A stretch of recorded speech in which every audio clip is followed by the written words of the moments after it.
Now, every Monday at this time, we have a conversation with one of our regular commentators, Mighty Jamie, as he makes sense of some of the big stories that played out in the week that was. And we say good morning to you, Mighty Jamie. I hope you had a good week. Morning to you, Peter. Morning to the listeners and viewers. I did have a good week. I hope you had one too.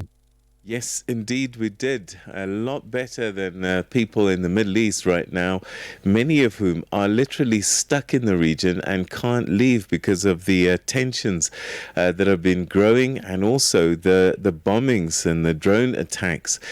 So, significant developments in the past 24 hours. So, we see that Mojtaba Khamenei, the son of the late Supreme Leader of Iran, has been elected by the Supreme Council as his father's successor. At the same time, the US was busy saying that, look, they need to approve who takes over in Iran, and I'm pretty sure that they are not going to be happy with this one because I think President Trump himself said that he didn't want him and actually mentioned him by name before he was anointed. What's your take on this latest development and what it might mean? Well, Peter, this is a significant development. It does symbolize that the current leadership, the Supreme Council of, I think it's called the Council of Experts, has chosen very aggressive stance. Motaba is considered to be somebody who is more conservative than his father, somebody who is even more anti-America than his father was, and somebody who is more radical, if I were to say, and I'm using conservative here to mean conservative in terms of the context of Iran. So that's number one, is that it is an indication that Iran is not willing to basically bend over backwards to accede to American demands and or threats. And when now we think about implications or consequences of this, Motaba himself, if he comes in, has a decision that he has to make. And that decision is, what posture is he going to publicly take against America? What posture is he going to take against the Gulf nations?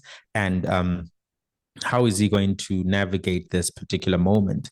If he chooses, for example, to double down on resistance, obviously that will mean that the conflict is going to go on for a longer period of time, and that will mean that the Strait of Hormuz is effectively going to be closed for maybe a month and potentially longer, and that will therefore mean that there's going to be significant economic impact globally, in Iran itself and in the region, and that we should all brace ourselves. We'll basically be back in 1973. If you recall, that's when the Arab-Israeli War happened, and what the consequences of that were is that the oil prices globally went up significantly. They're already going up. I think I saw is it Brent crude has gone over $100 a barrel or something to that effect.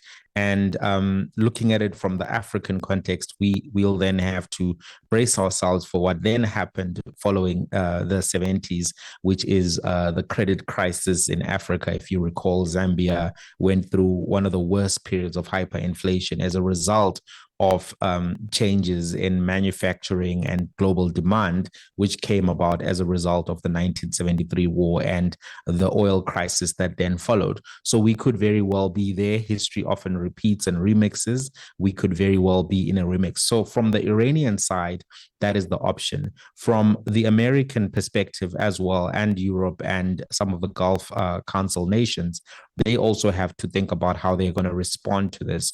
Donald Trump postured and said that he wanted to have a say and that they would not accept Motaba, particularly as being the next leader. So now they will also have to make a decision about whether or not they want to follow through on some of their threats, some of the promises that were made, and assurances that they will, rain down destruction, that he will not necessarily live if he takes up this position. And the same calculus lies on their end in that.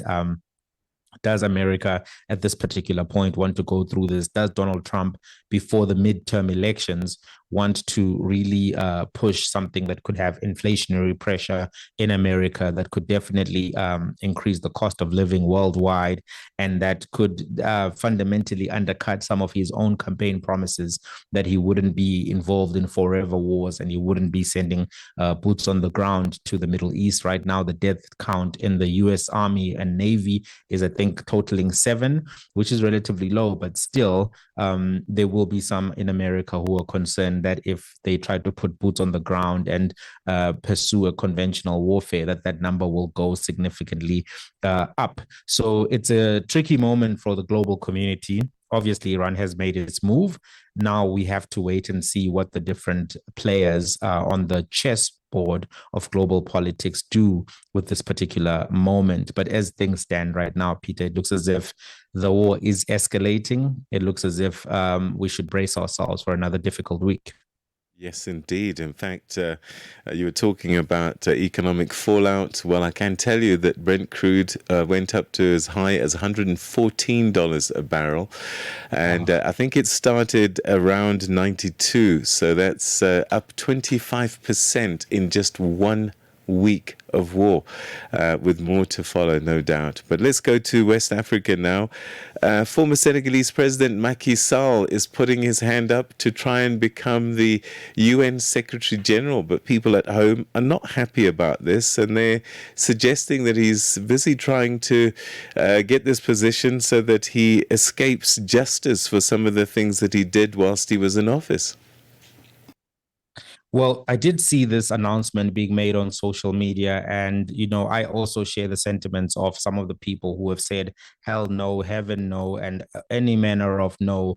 I would negate this to the lowest number within that negative scale, Peter, because I don't think that Macky Sall is somebody who has the moral record or the leadership record to try to take up this very significant diplomatic position on the global stage. Typically, I would support African leaders who are trying to take a position of global leadership. But I am particularly concerned about how he tried to extend his term of office, and particularly some of the decisions that he made in Senegal, which we did speak about at the time. If you recall, at some point, the current Prime Minister, Ousmane Sonko, was in jail for a protracted period of time, trumped up charges. There was a definite attempt to try to deny the people of Senegal what they wanted as their next crop of leaders. Even the current president, Faye, at some point was also in prison. And we saw that there were attempts by Macky Sall to, if I recall, he tried to extend his term limit by postponing the presidential election. At some point, there was a conversation about how the clock was reset when the constitution was amended in 2016. And by that, what people had said is that because the term limit had been moved from 7 years to 5 years, and they had approved that constitutional amendment, that therefore put him in a new term of office, and therefore he could have run for a third term. So the attempt to run for a third term, the attempt to extend his term of office by postponing the election, the arrests of your political opponents, your direct political opponents, people who became the successors, I found that to be very troubling in terms of ethics, morality, use of power.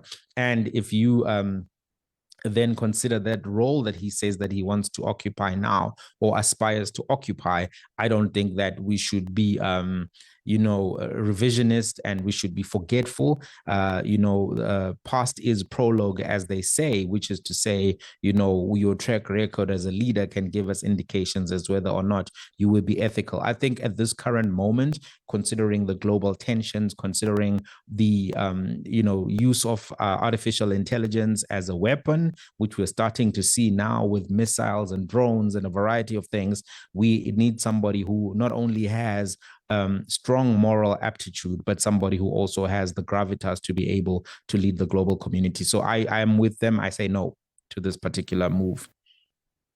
Be fascinating to see just how far he gets anyway, but we'll keep a track on that story. And then perhaps finally and briefly, the US imposing visa restrictions on some senior Rwandan officials. I can only imagine that the strained diplomatic relations between Washington and Kigali are going to suffer even more. The US is saying this is because of the role that some of these officials are playing in the violence in Eastern DRC. But they're going to need Rwanda on side if they want to solve the issues in the DRC. Yeah, it's going to be an interesting period of time because obviously the contradictions in this particular moment are quite evident. And it seems as if the resource conflict now has led to this kind of a decision. It's probably very symbolic because they didn't go for the president of Rwanda. They just went for some of his military officials. So it's not necessarily a full-on reprimand, but it is an indication that, hey, we are aware that we are competing for resources in the DRC. And because coltan and cobalt are so important to the global economy right now, I think this is part of what has precipitated this. But the irony is not lost on anybody at this particular moment, Peter, because yes, indeed, we are talking about Iran. We are talking about the U.S.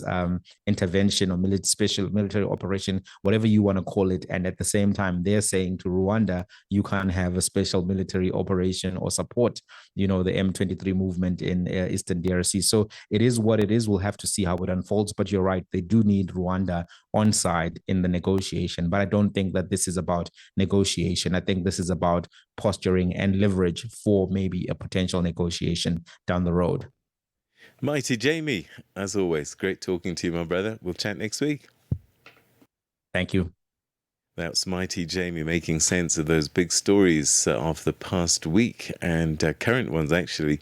He'll be back next week on Monday after the Africa Roundup. Stay with us. First, because it's 6:30 Central African time, it's time for your news headlines. Good morning, Onelen Sinsi.